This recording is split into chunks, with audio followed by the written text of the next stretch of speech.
my name is Jasmine Terry, and today I'm here with Ashley Mae Wasser, who just finished her speech of significance for the public speaking class.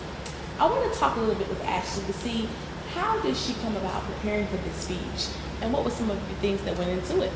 So Ashley, you talked about House Bill 89, very, very interesting, and I'm interested to know, did you know about House Bill 89 before you decided on the assignment?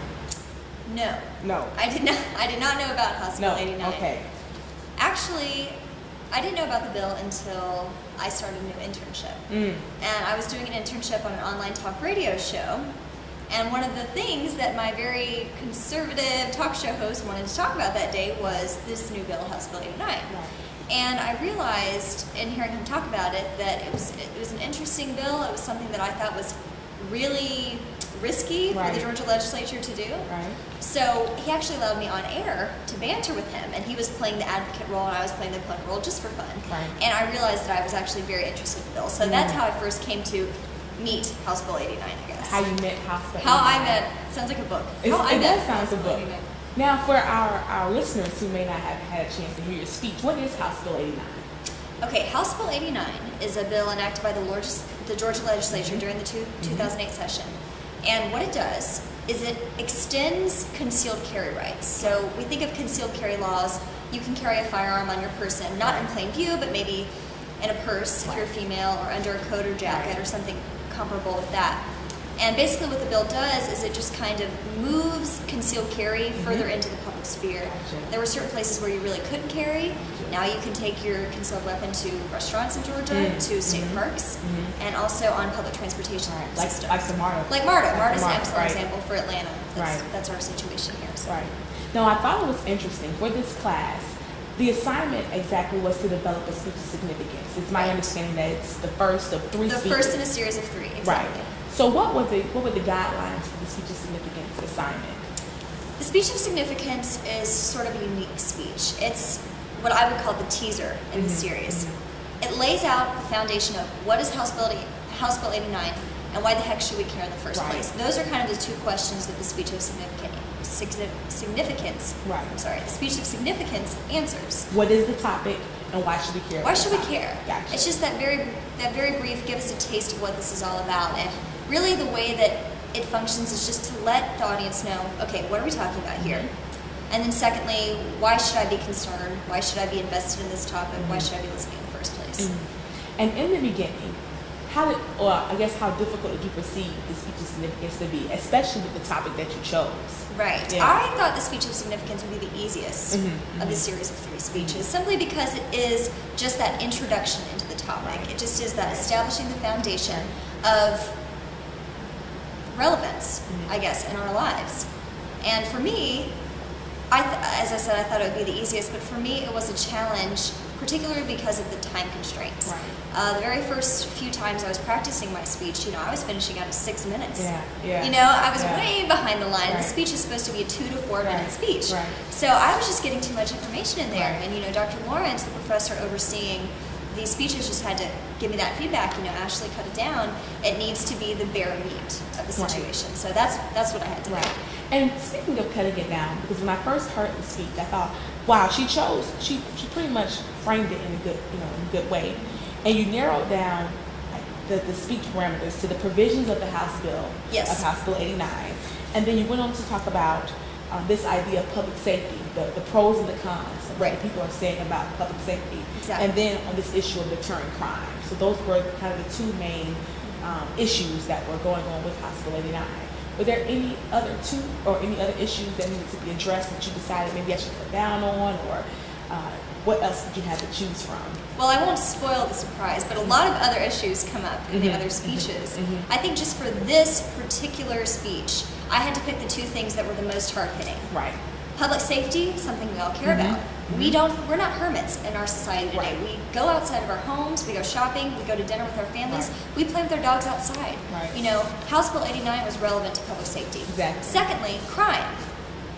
This day and age, people are really confused. I mean, is crime on the increase? Is it on the decrease? What's it going to do? So when you think about introducing concealed weapons further into the public sphere than ever before, it makes you wonder, what's that going to do to crime? Right. Is there going to be more crime, less crime? So to me, public safety and crime, those were the two most hard-hitting things when it comes to House Bill 89, the most relevant things that we could probably see in our everyday lives to judge the bill. To judge the bill. And I think it's important when we're talking about your speech, how it works. And since the purpose of the speech is significance, is to really establish for the audience the significance of the topic, I want to talk a little bit about your motivation, which came in the first and introductory part of the speech. Right. And in my opinion, you did a really good job of showing the audience how it affects everyone. What kind of things, kind of frame the way you put it? You mentioned, you're going to a Bon Jovi concert or, riding MARTA.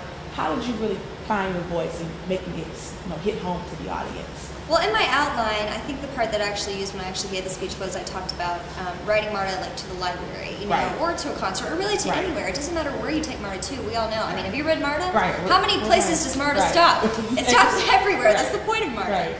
But it was about, well, what is something that sounds so casual to me, where like you wouldn't expect a gun normally. Like we are allowed to have guns in our homes before this bill, but the library, people can carry there now. That's kind of odd. So I just kind of picked places like that, and then just the common ground places, like we all go out to dinner. Maybe not now that the economy is the way it is, but we all go out to dinner, we all have pets, we all like to visit parks and that sort of thing. So, like I said, they just seemed like the most common ground sites where we could all be impacted by House Bill 89. Right. Did a great job with that. Thank you. And I'm interested. Throughout the speech, I kind of got this idea or this image of a target, a gun, a bullseye, and a target. Yes. I thought stylistically that was pretty creative. How difficult was that to develop? Or what kind of things did you think about in developing that as a transition throughout the speech? Oh, Jasmine, that was the easiest part. That was the easiest I have a part. horrible sense of humor, so that was the easiest part, let me tell you. I tried to include transitions. I tried to do, like you said, some stylistic things that reminded us, hey, we're talking about guns here. Because when you talk about the title of the bill, House Bill 89, it's just a number in the session of the legislature this year. I mean, what does it really mean? Well, it's a concealed carry bill. It deals with guns. So I'll have to look through my speech real quick, but one of my transitions I used between when I was talking about what the bill was and then that first serious issue of public safety, I said, so Georgia House Bill 89 has just fired into our way of life. And issues like public safety and Georgia's crime rate are in range. So I just tried to use that that jargon of maybe gunplay and those sort of things. And even with point B, when we're talking about this issue of public safety, how the advocates think of this if this were to pass and citizens were able to carry these guns as a 24-hour citizen defense squad. That was great language to use to really kind of frame it into the context of our speech. And I think, another thing in the speech is just to remain unbiased. I mean, you can do the creative things too, but you want to represent the viewpoints adequately. So for Senator John Douglas, that's what it was all about. It was all about, well, law enforcement does the best they can. He wasn't criticizing law enforcement, but he was saying there are just times when they're not present. End of subject. And what can we do to help that? Well, if you let our populace carry concealed weapons, they can be at any place, anytime. Conveniently, there can be someone present who has a concealed weapon. And to him, that was a sure way to protect public safety. The last question, I'm interested in knowing, did you have a chance to speak with your professor about this topic?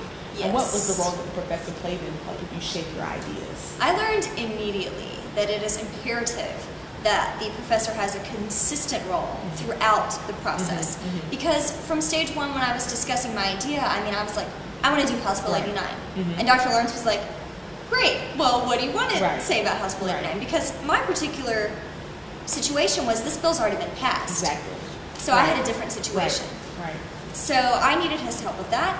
I had him look at outlines for all my speeches, and particularly this one. I think this is probably the fourth revised version. I'm not kidding, the fourth revised version of this outline. So revision is good. Revision is important. If things hadn't changed, I don't think I would be happy with the way the speech is now. Like I said before, it was too long.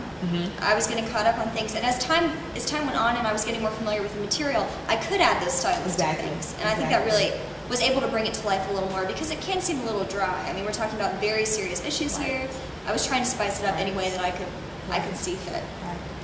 Well, Ashley, I think you did a great job, and I'm excited to hear the next two speeches. Thank you, Jasmine. Keep waiting. Keep waiting. Here they come.